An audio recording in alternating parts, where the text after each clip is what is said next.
बिस्मिल्लाहिर्रहमानिर्रहीम अस्सलामुअलैकुम। एपिसोड के शुरुआत में कबीले में मौजूद अमीर अयूब बेचैनी से टहल रहे होते हैं। इसलिए में फातिमा खातून और सुरैया खेमे से बाहर आती हैं तो अमीर अयूब एकदम से पूछते हैं, राबिया कैसी है? जवाब में सुरैया खातून कहती हैं, हमने उसके जख्मों का इलाज किया है, वो ठीक हो जाएगी इंशाअल्लाह। फिर फातिमा खातून कहती हैं, हमारे बेटे को कैद कर रखा है, हमारी बेटी जख्मी है, ये कैसी मुसीबत आई है? तो सुरैया खातून कहती हैं, उन्होंने सलाहुद्दीन की गैर मौजूदगी का फायदा उठा लिया है, हमें सुलेबी ऐसे नहीं छोड़ेंगे, हम क्या करेंगे? इसलिए में सुल्तान वहाँ पहुँचते हैं। सुल्तान को देखकर अमीर अयूब कहते हैं, सुल्तान आपने हमें आकर शर्फ बख्शा, आप जानते हैं सलाहुद्दीन के साथ जो कुछ हुआ, इंशाअल्लाह आप अच्छी खबर लेकर आए हैं। जवाबन सुल्तान कहते हैं, मैं इस कबीले को यहाँ से हटाने आया हूँ। सुल्तान की बात सुनकर सब मजीद परेशान हो जाते हैं। उधर जंगल में सलाहुद्दीन अयूबी के साथी आगे बढ़ रहे होते हैं कि इसलिए में उन्हें सलाहुद्दीन अयूबी का छोड़ा हुआ तीर नजर आता है, जिसे देखने के बाद एहसिस कहते हैं, ये शिमाल की तरफ इशारा करता है, वो उन्हें शिमाल की तरफ ले गए होंगे, हम सही रास्ते पर हैं। सलाहुद्दीन को तलाश करके उस बदजात का सर पे पंजू से नोच लेंगे, चलो भाइयों। ये कहते साथ ही वो सब जैसे ही आगे बढ़ते हैं तो वहाँ पे कुछ सुलेबी सिपाही पहुंच जाते हैं। गुस्से और इंतकाम की आग में जलते हुए सलाहुद्दीन अयूबी के साथी उन पर टूट पड़ते हैं और कुछ देर की लड़ाई के बाद ये सब सुलेबी मारे जाते हैं। लड़ाई के बाद एहसिस कहते हैं, हमारा रास्ता दुश्वार है, लेकिन जब तक हम अमीर सलाहुद्दीन को नहीं ढूंढते हम वापस नहीं जाएंगे। इसके साथ ही सब आगे बढ़ जाते हैं। इधर कबीले में सुल्तान अमीर अयूब और तुरान शाह से कहते हैं, सलाहुद्दीन को रिहा करने के लिए सुलेबियों की वाद शर्त कबीले को यहाँ से वापस जाना है, हम सलाहुद्दीन की जान बचाने के लिए ऐसा करेंगे। तो अमीर अयूब कहते हैं, सलाहुद्दीन ने फरार होने का मंसूबा बनाया है, उसके सिपाही उसे ढूंढने की कोशिश कर रहे हैं, हम हार नहीं मान सकते सुल्तान। फिर तुरान शाह कहता है, मेरे सुल्तान, हमारे लिए सलाहुद्दीन वहाँ मुजामत कर रहे हैं, हम अपने कबीले और वतन के लिए यहाँ मुजामत करेंगे। यह सुनकर सुल्तान कहते हैं, अयूब तुम्हारी बेटी पर वार किया गया है, अगर तुम अपने कबीले को लेकर वापस नहीं जाओगे तो सुलेबी हमला करेंगे, तुम कैसे मुजामत करोगे, कैसे? जवाबन अमीर अयूब कहते हैं, अगर जरूरत पड़ी तो हम अपनी जानों से मुजामत करेंगे, अगर बचने के बाद सलाहुद्दीन यहाँ कबीले को ना देख सका तो हमने उसकी अमानत में खयानत की होगी। फिर तुरान शाह शिरको से कहता है, चाचा आप जानते हैं कि आपका खानदान यहाँ है। तो शिरको कहते हैं, हमारे सुल्तान रियासत के लिए और सलाहुद्दीन के लिए बेहतरीन फैसला करेंगे। सुल्तान कहते हैं, एक तरफ सलाहुद्दीन कैद है और दूसरी तरफ सुलेबी कबीले पर हमला करने की तैयारी कर रहे हैं और मियादोद रियासत पर कब्जा करने की कोशिश कर रहा है। इन तमाम मसाइल के होते हुए आप लोग अपनी हिफाजत नहीं कर सकते। यह सुनकर अमीर अयूब कहते हैं, हमारे लिए रियासती मामलात में पीछे मत रहे मेरे सुल्तान, बराए करम हमें अपने कबीले की हिफाजत करने की इजाजत दें, जो कि हमारे पास सलाहुद्दीन की अमानत है। यहाँ आने के बाद हमने जिम्मेदारी ली थी, अब जो भी होगा हम उसका सामना करेंगे। उनके मुसलसल इनकार करने पर सुल्तान परेशान हो जाते हैं। उधर जंगल से बराम सलाहुद्दीन अयूबी और उनके साथियों को लेकर आगे बढ़ रहा होता है। इसलिए में ग्रिगोर वहाँ पे आता है। ग्रिगोर को देखकर अब्राम पूछता है, तुम यहाँ क्या कर रहे हो? तो ग्रिगोर कहता है, मैं यहाँ सलाहुद्दीन को तोहफा देने आया हूँ, उसके कबीले में से एक आदमी का सर। ये कहते साथ ही वो थैली सलाहुद्दीन अयूबी की जानिब फेंक देता है। तो सलाहुद्दीन अयूबी गुस्से से कहते हैं, बदजात कुत्ते।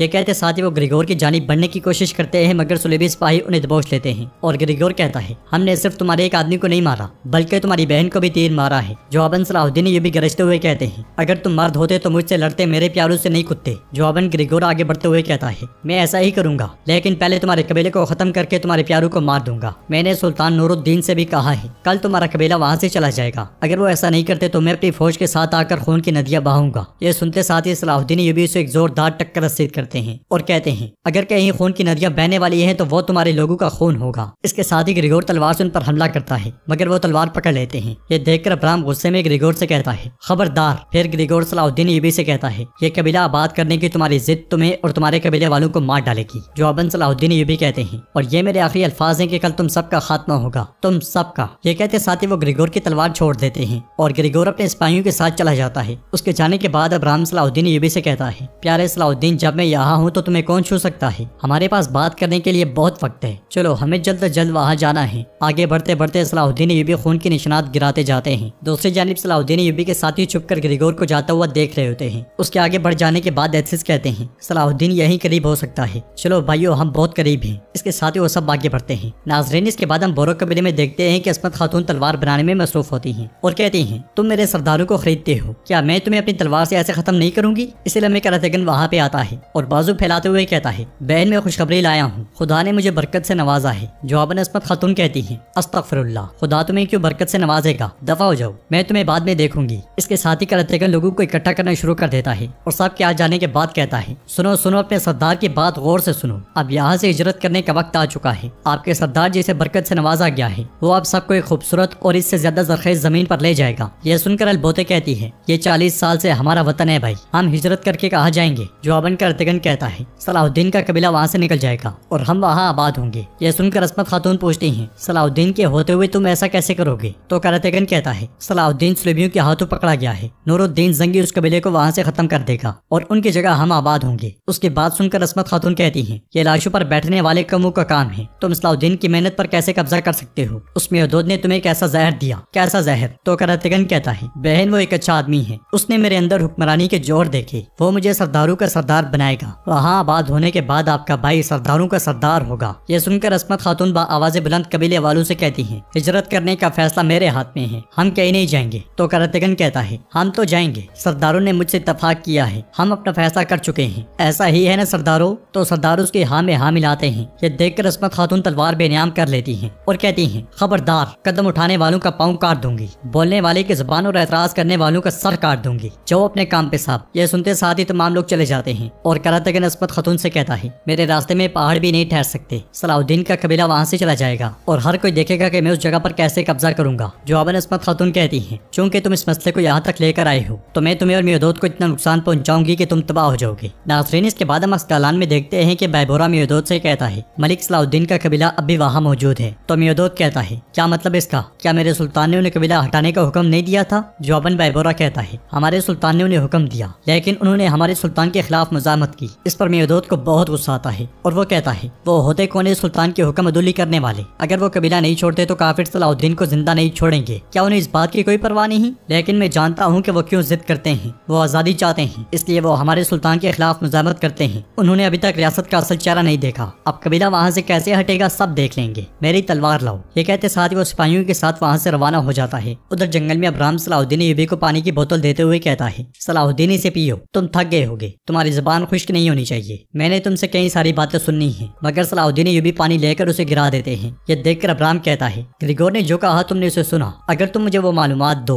तो तुम बच सकते हो और तुम्हारा कबीला भी बच जाएगा। सलाहुद्दीन ये भी पूछते हैं तुम क्या जानना चाहते हो? इसलिए में अब्राम के सिपाहियों पर तीर बरसने लग जाते हैं। ये देखकर सब इधर उधर देखते हैं कि तीर कहाँ से आ रहे हैं। कुछ देर के बाद दो जंगी सिपाही वहां पहुंचकर सुलेबियों पर हमलावर होते हैं। जंगी सिपाहियों को देखते साथ ही सलाहुद्दीन यूबी और उनके साथी भी लड़ने लग जाते हैं, मगर जंगी सिपाहियों का हमला काफी कमजोर होता है क्योंकि दर्जनों के मुकाबले में वो सिर्फ 2 आते हैं और कुछ देर के मुकाबले के बाद ही शहीद हो जाते हैं और सुलेबी सिपाही सलाहुद्दीन यूबी और उनके साथियों को भी फिर से दबोच लेते हैं। अब्राम कहता है मुझे बहुत अफसोस हुआ सलाहुद्दीन, एक शख्स जहाँ मेहमान हो क्या उसे वहाँ खून बहाना चाहिए? तो सलाहुद्दीन यूबी कहते हैं मैं कसम खाता हूँ कि तुम्हारे बहाए गए हर खून के कतरे के बदले में तुम्हारा खून नदियों की तरह बहा दूंगा। कमांडर अब्राम से पूछता है अब हम क्या करेंगे? सुल्तान नूरुद्दीन हर तरफ से सलाहुद्दीन की तलाश में है। जवाबन अब्राम कहता है हम गार की तरफ जाएंगे। इसके साथ ही वो सब गार की जानिब बढ़ जाते हैं। इधर जंगी महल में सुल्तान शेरको से पूछते हैं क्या हमारे सिपाहियों की कोई खबर है जो सलाहुद्दीन की तलाश में निकले थे? तो शेरको कहते हैं मेरे सुल्तान अभी तक नहीं, लेकिन वो उसे जल्द या बदेर तलाश कर लेंगे। इसलिए में सन्नान वहाँ पे आता है और सुल्तान से कहता है